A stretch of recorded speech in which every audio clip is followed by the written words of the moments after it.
Alors en Belgique, il y a un système de voiture salaire hyper développé. On donne aux travailleurs, en plus de leur salaire, la possibilité d'avoir accès à une voiture. Et on voudrait changer ça parce qu'il y a trop de voitures de façon générale. Ça crée des embouteillages, des problèmes de dépendance énergétique, des problèmes de pollution. Et on veut remplacer ces voitures salaires par un budget mobilité, c'est-à-dire une enveloppe qu'on donne au travailleur, à sa famille, pour financer sa mobilité autre qu'automobile. Et il y a de plus en plus de travailleurs qui sont demandeurs d'une autre mobilité.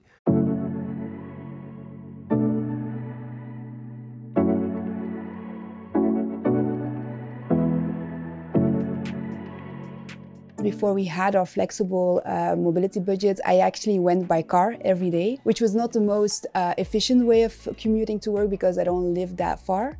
But I still went by car because it was the only option available to me at that point. On a déjà depuis 2010 un budget mobilité au sein de l'entreprise. Au début, c'était surtout parce qu'on avait une problématique au niveau parking, parce qu'on avait fait un plus grand nombre de voitures que ce qu'on avait de parking à disposition ici pour nos employés. Donc c'est pour ça qu'on a instauré le principe à ce moment d'un budget mobilité au sein de l'entreprise qui consistait au fait que les employés pouvaient interchanger une place de parking pour un abonnement de train. So in the past, you had to choose between having a company car and a fuel car or having a mobility plan. But now we can have a car actually, and we can also have mobility plans. So you can use your car, but you can also use a shared bicycle system. You can have a train ticket, but also public transportation. So it's giving us a lot of opportunities to use our budget for, much more than it was in the past.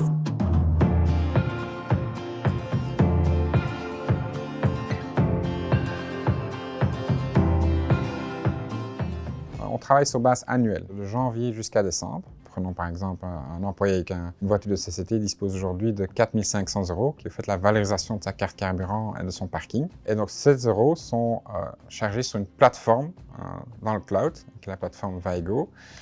Et sur cette plateforme, il y a un marché, donc vous voyez différents fournisseurs mobilité que vous pouvez utiliser au cours de l'année. Alors aujourd'hui, tout le monde bénéficie du principe du budget mobilité au sein de l'entreprise, mais il y a 3 profils. Donc il y a un profil qui est le profil avec une voiture de société, et puis il y a 2 profils sans voiture de société, le profil cadre et le profil non cadre. Alors au niveau coût pour l'entreprise, en tant que tel, pour nous, ça devait être neutre au niveau coût. Pourquoi? Parce qu'on reprend en fait les avantages dont les employés disposaient aujourd'hui, et on les change en d'autres avantages, mais toujours au sein de la mobilité. Donc à ce niveau-là, niveau coût, il n'y a pas fort d'impact.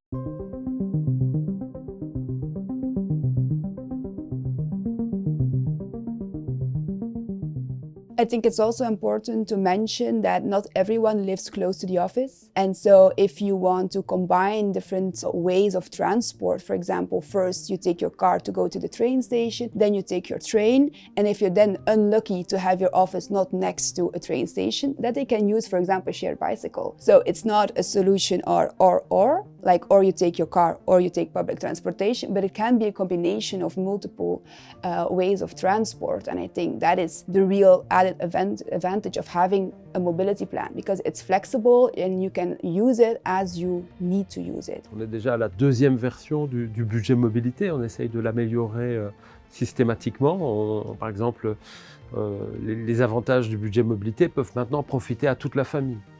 On a élargi la possibilité de bénéficier d'un remboursement hypothécaire ou de frais locatifs. Il y a de belles success stories avec des entreprises qui sont des employeurs bien placés ici en Belgique et qui se rendent compte que pour attirer les talents, il faut diversifier la palette de ce qu'ils proposent. Et de plus en plus de jeunes travailleurs aspirent non pas à avoir une belle grosse voiture en complément de leur salaire, mais vraiment cette liberté et cette contribution aussi aux défis climatiques et environnementaux qui est face à nous.